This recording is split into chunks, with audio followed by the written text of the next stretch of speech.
Good morning. Welcome to the garden. I'm glad you're here with us today.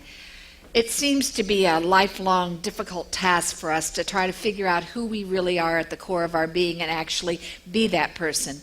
I don't know exactly why that's so. Nobody seems to totally understand it, but it's something that has been around for a while because writers and poets have talked about it a lot, including E. Cummings, who said this: "To be nobody but yourself in a world which is doing its best night and day to make you everybody else means to fight the hardest battle which any human being can fight and never stop fighting."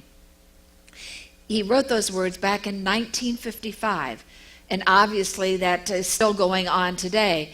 In fact, I saw that Google reports that there are 1 million searches every month on the topic of finding yourself.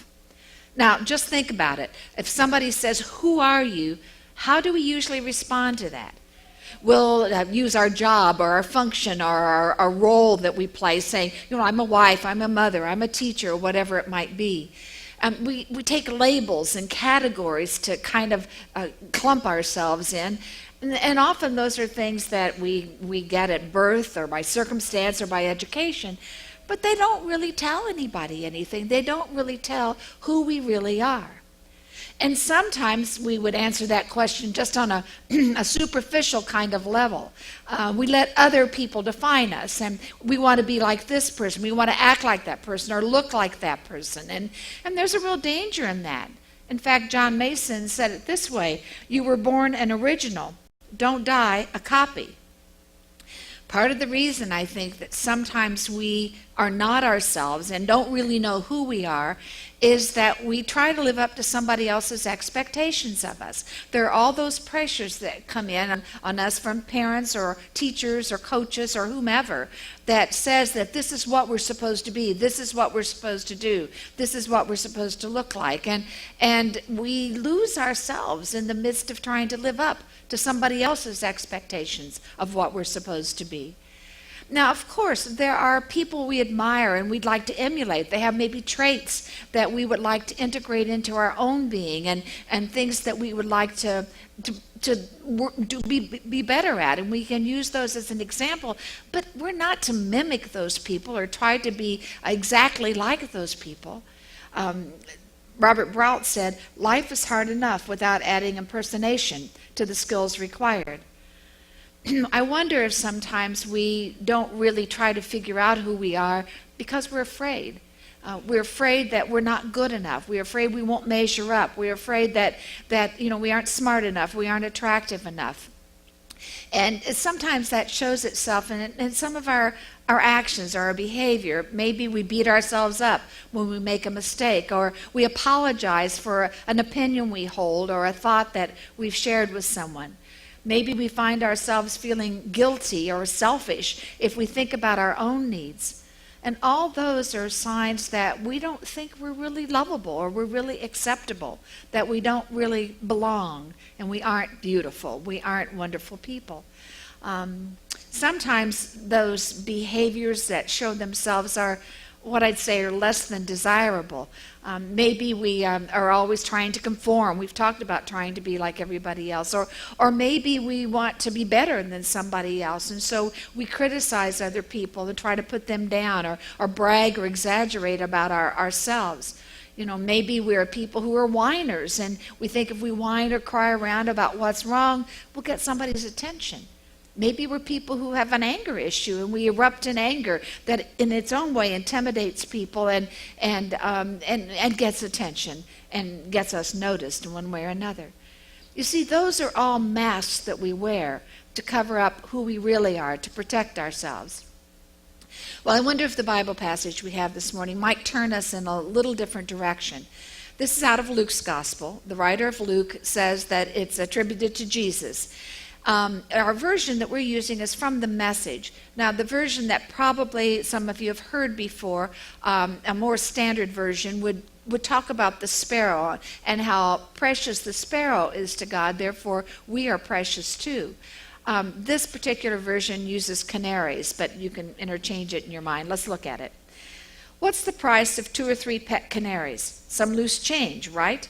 But God never overlooks a single one and pays even greater attention to you, down to the last detail, even numbering the hairs on your head. So don't be intimidated by all this bully talk. You're worth more than 1,000,000 canaries. You see, the essence of what it's saying is that if God cares for these tiny little birds, how much more does God care for us? In God's sight, we are precious. God loves us and accepts us just as we are, no strings attached. We are lovable. We are acceptable in God's eyes.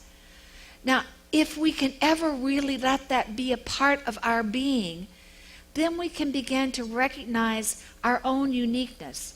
And each of us is unique, because we've all walked our own journeys. We've had our own life experiences. We have walked our own paths. And no one has ever walked exactly the same path that we have. That's what Friedrich Nietzsche said with these words. At bottom, every man or woman knows well enough that he is a unique being, only once on this earth, and by no extraordinary chance will such a marvelously picturesque piece of diversity and unity as he is ever be put together a second time. Even so, it seems that there are all kinds of forces out there that try to stamp out our unique mark on life, our uniqueness that's us. Our granddaughter is going to be starting kindergarten this year. I would say this fall, but it's really just in a few weeks.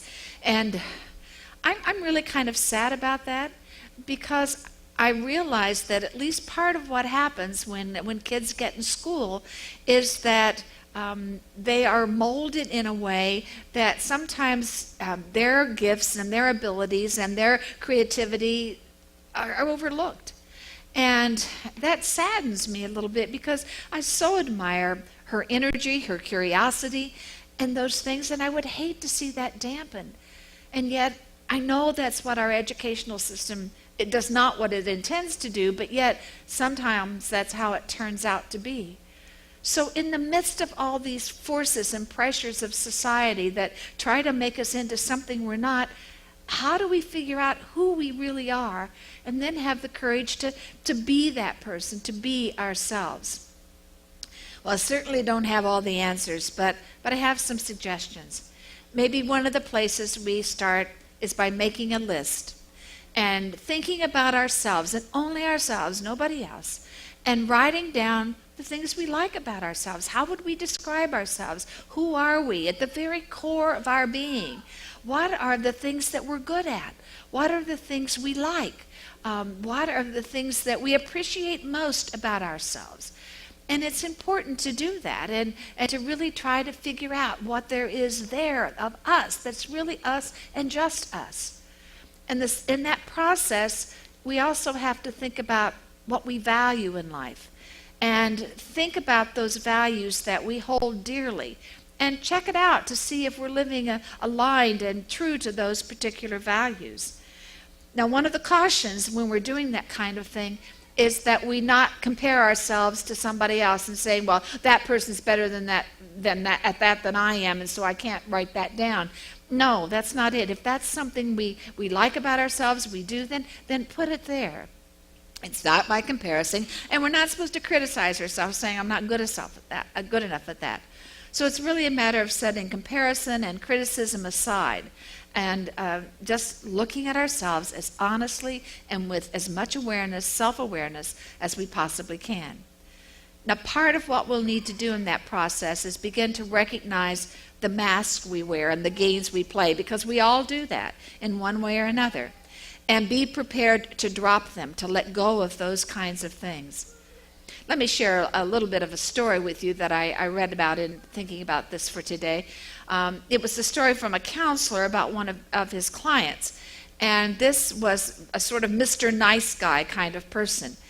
And he was sort of caught in the middle in a tension, I suppose you might say, between his parents and his wife.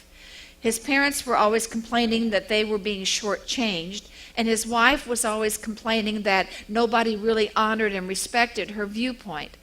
And here he was trying to be nice to everybody and please everybody and try to make it all work out, and it just simply wasn't working.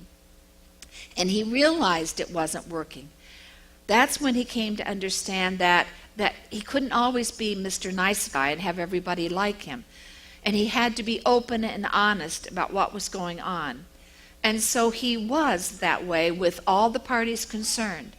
And they came together to talk about the situation, and they were able to come to a resolution that was workable for everybody.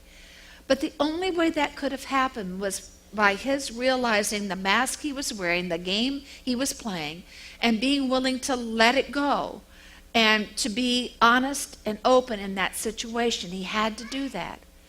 Now, some of us may resonate with that particular situation, but that isn't really what counts. What matters is that each one of us, at our heart and soul, figures out who we are and then becomes that person. So let me ask you, are you ready for some self-discovery?